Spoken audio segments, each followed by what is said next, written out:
What's going on, guys? Anders here with another video. This time we're going to be taking a look at the Sorceress Tradition or Sorceress Succession that just came out on test server today. I know I've been a little bit bad with the uploads lately, a lot of computer issues, but that should be all sorted out, so I should be able to put out more videos for you guys, including this one. So I took a little gander at the new Sorceress Succession. Sorceress is a class I think that is already pretty strong. Not the best class in the game, of course, but definitely not a weak class whatsoever. So I'm not really sure what Sorceress players want to expect from a tradition for Sorceress. I imagine a different playstyle would be something that they want. And with the Sorceress Tradition or Succession, I guess we'll call it Succession from now on, her steroid buff is the same as the Awakening one. Okay, so it does exactly the same, except the critical hit rate plus 100 while using the skill is not affected in the Succession version of the skill. Its passive is a max MP plus 200. Its other passive is magic AP plus 2. Its first skill is this skill right here. Where is it? Let's look at the difference between absolutes in terms of damage. So Claws of Darkness and Dark Flame both get a Succession version. Dark Flame has the forward guard added to it with 1204 by 4 with critical hit rate plus 100%. And this one does not, but you can combo into it, I believe, if you go like this. So there you go. As usual, Succession has a lot of particle effects added to it. I'll show it to you again.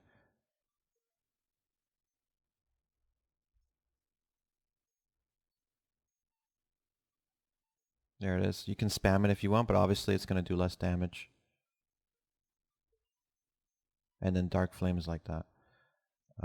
This is Russian Crow Succession. Let's see, does that have any? Yeah, that has super armor while moving and a bound at the end. So it's pretty good. See what else we have. I mean, Sork is primarily known for iframes, right? It has a lot of iframes, so having a lot of super armor in Succession is good, but at the same time, I'm not sure how I feel about it. It's definitely not a bad thing to have super armor. This is, what is this called again? Crow Flare. This is interesting. It's super armor while charging. The charge up animation is fairly quick though, so here's what it looks like. Alright, here we go. So while that bar is charging, you have super armor. But as soon as it unleashes, it does not have super armor. Okay? So here you go once again. It's an AoE around you.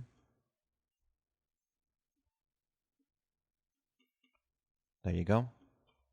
And in terms of damage, it's okay. It definitely is a more of a debuff floating CC, so it's a kind of a super armored CC, but only really in the charge. Really low cooldown as well. The Shift F skill for Sork is just plain old more damage. This is what it looks like. Let's go here. There you go. Just plain old more damage is always good. Of course, it maintains its float, so it's a CC as well. Dark Wave, I believe this is called, is a down smash with more damage now. Let's see if I can do it right. There we go.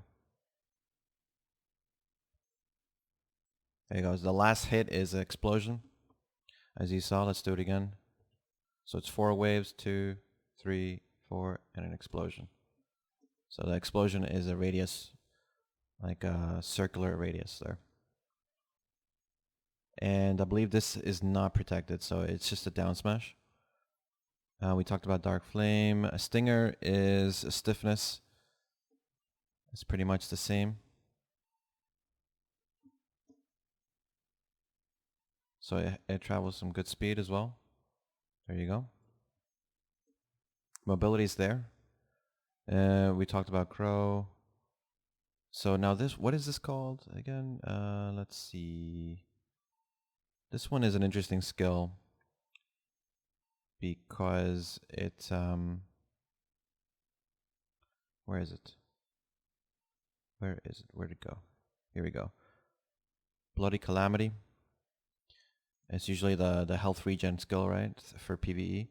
So in this one, if you put it in your hotbar, it will do the Bloody Calamity and a charge up, and then you can shoot it. Sort of like a Dream of Doom combo.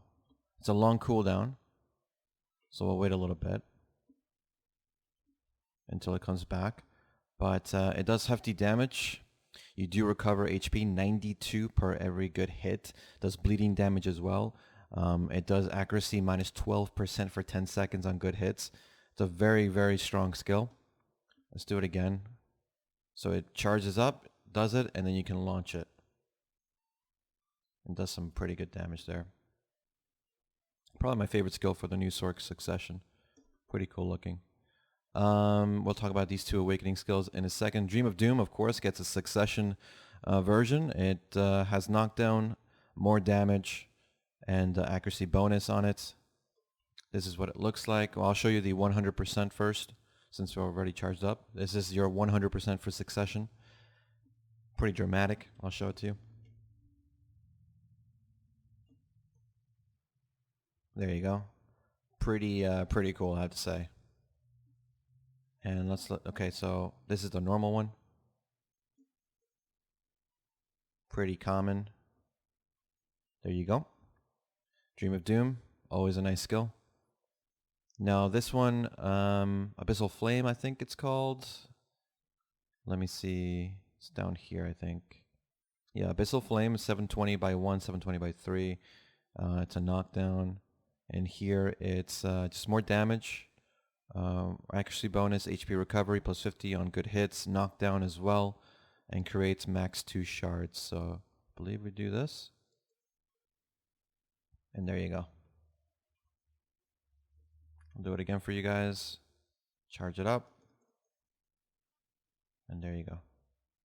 Now these two skills, the awakening skills that you get are Violation and Turn Back Slash. They both do more damage, and Violation compared to the awakening version has a frontal guard. But it doesn't have a knockdown. It has bleeding damage, floating on good hits, PvE only, forward guard.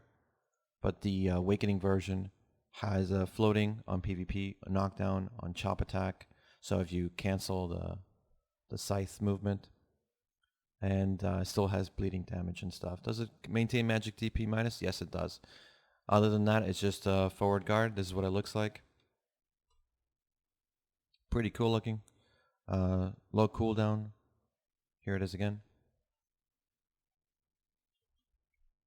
You can spam it if you want, like this. Does less damage when you spam it, of course, and it doesn't contain the frontal guard.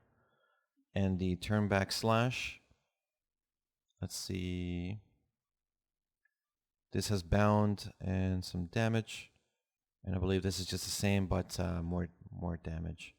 Let's go over here. This is what it looks like. You can spam it as well if you want. Of course, it will do less damage. It's a little slow for an unprotected skill, but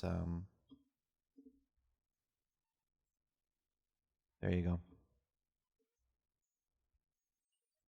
And that's pretty much it for the Sorceress Succession. I'll have the specific skill descriptions in at the end of this video, so you guys can actually take a look at it and see what the differences are for you Sorc mains out there. What do I think about the Sorc Succession? I think it's good, at least visually striking. I don't think it's really broken at all. A lot of SA is really good. Sorc has a lot of iframe. I think with Sorc, for me, it's always, yes, they have a lot of iframe, but they're very vulnerable usually when they attack. So now this is kind of giving you a more protected function of engaging your opponent without having to rely always on getting a CC first and then doing your combo, obviously. So I think it's good.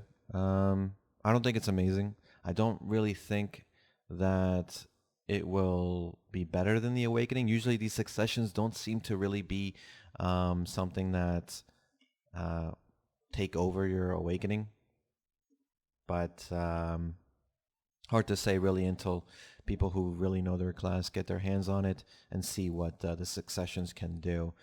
Definitely doesn't seem to be a really bad succession for me. Not like the Ranger one where it was, for me, it was really evident. But again, it's probably because I play Ranger more than Sorc, so I can see why it's bad. But yeah, we'll see. If you're a Sorc main, let me know what you guys think about this Sorc Succession. I think in terms of visual appeal, it's really cool. Particle effects are good. I really like this skill in particular. Really cool. And that's pretty much it. I'll have the Mewa and Musa and Valkyrie Succession videos out soon as well. So stay tuned for that. Yeah, hopefully everything is working okay on my computer again and I can start putting out more videos for you guys. But as always, thanks again for watching, guys. Thanks for listening. If you like this video, please like and sub. Every sub counts as we continue to grow. And I'll see you guys in the next one. Take care.